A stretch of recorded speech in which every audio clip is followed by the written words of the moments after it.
All right, what's up, everybody, to all my listeners out there. It's another episode of the Oracle. It's your boy 3D coming to you all the way from North Cackalack. I'm glad I got listeners and everybody tunes in from all of the continental United States. I appreciate your support. I appreciate the positive feedback from those that I work with, colleagues, family, friends, loved ones that hear the show and are always telling me, hey, keep doing what you're doing. It is truly a blessing, and I'm not going to say a blessing in disguise. It is truly a blessing when you can actually fulfill out your purpose, you know, for why you were put on this earth.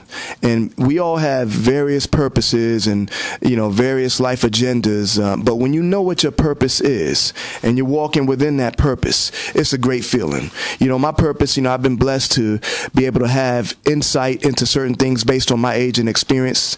And my purpose is to be an educator. An educator there's various levels and various platforms you use to educate. I was a former educator in the school system. I'm also an educator in my film and video when I do my documentaries. And also this has been a blessing to be able to utilize this platform with these streaming medias to actually bring content to you, the listeners, whether it's insightful about anything historical, whether it's insightful about current events or relationships or whatever it is. I'm a big proponent of educating and improving ourselves because life is a journey, and the journey sometimes isn't written, but the destination is, which means we know where we want to go. We know where we want to end up. And when you allow that passion to drive you, which is the fuel that drives you on your journey, you'll arrive at your destination. Just stay the course. But again, I say thank you to all of the supporters. Thank you to all of the listeners. And you all just stay strong. And as I always say at the end of the show, know thyself. All right? Hope everybody had a good Easter, which was just a couple of weeks ago. You know, for those of you, whatever faith you observe, whatever holiday or traditions you value, just have an authentic reason as to why you value it. For me, it's all about family and fellowship. You know, I have an elderly parent that's up in age, lost one parent several years ago, and the parent that I have now, which is my dear mother, I, you know, hold her near and dear to my heart because we know we're not going to be together forever. So understanding that holidays and traditions for me is all about family. Although, you know, if you want to be technical about it, the holiday of Easter technically was not originally a Christian holiday, named after the pagan goddess Ishtar in the ancient Sumerian region, in the ancient kingdom of Samaria, and then she actually had different names within different cultures throughout mankind. Dionysus throughout the Grecian culture, all right, Aphrodite in the Roman culture, Isostre in the Druid culture, and it just goes on and on and on. You know, goddess of fertility. So when you see that Easter bunny and those eggs, know that there's a sensual, fertile meaning behind it. We can go into that in another broadcast, but I won't go too deep into the history behind it, at least not today. You know, I talked a while ago about with the month of April, there's two themes, general themes that surround the month of April, which is National Autism Awareness Month, I talked about in a previous show, and then National Sexual Assault Awareness Month. And I want to promote a couple of events that's occurring locally. If you're not here in Charlotte, North Carolina, if you're not local, that's fine. You can follow us online. Dark Lion Self-Defense 3D Showdown on the Instagram. Dark Lion Self-Defense and another organization I'm a part of, which is the Charlotte Caribbean Carnival. We will be conducting an event, a fundraiser event, in conjunction with my other business, which is Dark Lion Self-Defense, on the last Saturday of this month, April 27th, at XLNC Studio in Charlotte, North Carolina, to not only just raise funds for the Caribbean Carnival to promote the culture, but to also instill values and self-defense tactics with women. You don't want to be a victim. Men and children participate as well. But you know, sexual assault and rape and molestation are at an all-time high. 1 out of 4 women will experience some type of sexual molestation experience in their lifetimes. So it is important to understand how to protect yourselves, understand the laws that are supposed to protect you, understand them according to each state, but make sure you actually go online and support us. If you can attend, that'd be great. If you're local, feel free to come out and join. Again, 3D Showdown, Dark Lion Self-Defense. Hashtag us on social media and Facebook, Dark Lion Self-Defense. Fundraiser, April 27th, Charlotte, North Carolina, XLNC Studio. All right, I'll be talking more about it in a further broadcast, etc., because this is something I do year round. So, with that being said, let's jump further into the meat of one other thing I want to talk about today. You know, people who are friendly on the surface but two-faced deep down usually display 10 behaviors. I'll repeat that. People who are friendly on the surface but two-faced or two-faced, however you want to say it, deep down, usually display these 10 behaviors. All right? Number one, they have inconsistent behavior. All right? In the realm of human interaction, consistency is always key. And it's one of the easiest ways to gauge a person's character. All right? It's always good to sit back and observe people. Now, don't judge people based on what you hear about them. Judge them based on your own personal interaction with them and how they treat you. You can listen to what others say and just, be mindful of it, but judge them ultimately about how they treat you. Their behavior can change depending on their mood, their situation, or who else is present, whether they need you or not.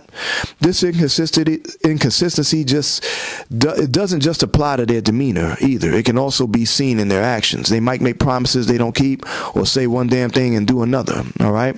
That's unpredictable behavior. It's a clear sign of someone who is not being genuine with you. Number two, they're overly complimentary. It's like when a person is buttering you up, making you feel good about yourself so that you'll be more willing to do what they wanted. That's a form of manipulation. They use flattery as a tool of manipulation rather than a genuine expression of admiration. All right? It could be a sign that they're not as sincere as they appear on the surface. Number three, they're always playing the victim. All right. Now, interestingly, those who are two-faced often have a knack for casting themselves in the role of victim. All right. They'll gaslight you and actually and use that reverse psychology thing to make you feel like you're the one doing something wrong. They seem to always have a sob story or an excuse. All right. And by painting themselves as a victim, they can avoid taking responsibility for their actions and manipulate others into feeling sorry for them. So if someone always seems to be at the mercy of circumstances, consider that a red flag. Number four, they thrive on gossip. Another red flag is they can signal a two-faced personality is a love for gossip. All right, they have a tendency to talk about others behind their backs. All right, that's another reason. As a man, now I might cause some heat for this. I'm not a chauvinist at all, but I don't allow myself to have, as a man, to have too many quote-unquote female friends. All right, especially ones that are gossip, based on a lot of the ones I know. You can have female associates having female friends, two different things. All right, people that want to come to you and gossip, and men gossip too, but people that want to come to you and gossip about somebody else's business, more than likely they'll gossip about you and put your crap out there too. So be careful of that.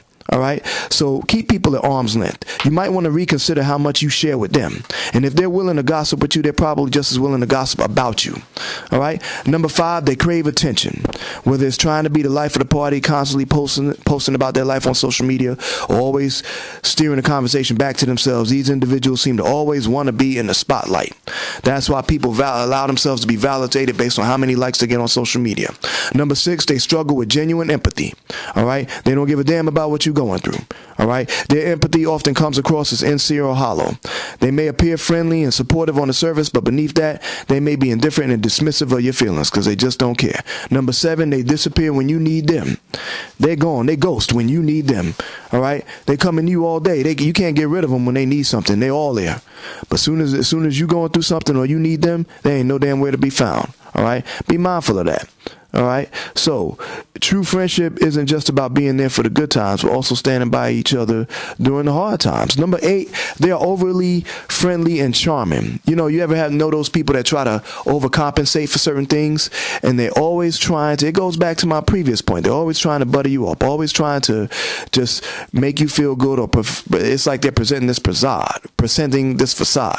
The charm offensive is a tactic used to distract you from their true intentions. That's what psychologists call it, the charm offensive. And if someone's friendliness feels forced or excessive, it could be an indication of their two-faced nature. And I consider myself a good judge of character. All right. Number nine, they're never at fault. Now, one of the most revealing behaviors of a two-faced person is their inability to accept responsibility for their actions. They have a knack for twisting situations around, ensuring that they'll come out smelling like roses when others are left holding the blame. Like, like their shit doesn't stink, whatever you want to call, however you want to say it. Right? In their world, they're always the victim, never the perpetrator. And if you notice this tendency in someone, it's likely they're showing you a friendly face while hiding another. And number 10, the final one, they show a different face to different people. The most telling sign of a two-faced person that's in your life is their ability to show different faces to different people. One moment they might be acting friendly with you, and the next they're acting completely different with someone else. This kind of behavior, it can be quite confusing and hurtful, because it's like if you never really know who you're dealing with, because they're always changing depending on who they're interacting with. They're like a chameleon. They change according to the environment. Remember, authenticity is key in any type of relationship, be it friend, platonic, romantic, erotic, etc., professional. If someone is constantly changing their behavior based on who they're around, it's a strong sign that they're not being genuine. And you deserve to be around people. You want to be around people who are true to themselves and to others. So don't settle for anything else. So in conclusion, while it's essential to recognize the signs of a two-faced personality, it's equally important to understand why people might adopt this behavior. And remember, it's not everybody who shows these behaviors is intentionally malicious or insincere. Sometimes these traits can stem from deep-rooted insecurities or a constant need for validation and approval from others. They might have that passive-aggressive syndrome that I mentioned earlier. People are two-faced who often struggle with their self-esteem. All right, the facade they present to the world is a defense mechanism. It's a way to protect themselves from rejection or criticism. They may feel that by appearing agreeable and friendly, they'll be more liked and accepted. That's why women typically don't go for nice guys. They typically do not. It's a difference between being a nice guy and being kind. Be kind, yes. Do not be the nice guy. That will be another show for another time. All right? However, while understanding these motivations can help foster empathy, and it doesn't excuse their behavior. So, be mindful. Everyone deserves relationships that are rooted in authenticity and mutual respect. And as we journey through life, let's strive to surround ourselves with those who respect us for who we are, rather than those who pretend to be something that they're not. Don't settle for anything else. All right? Thank you all. You all create the vibes. I talk about the times. Know thyself. Peace.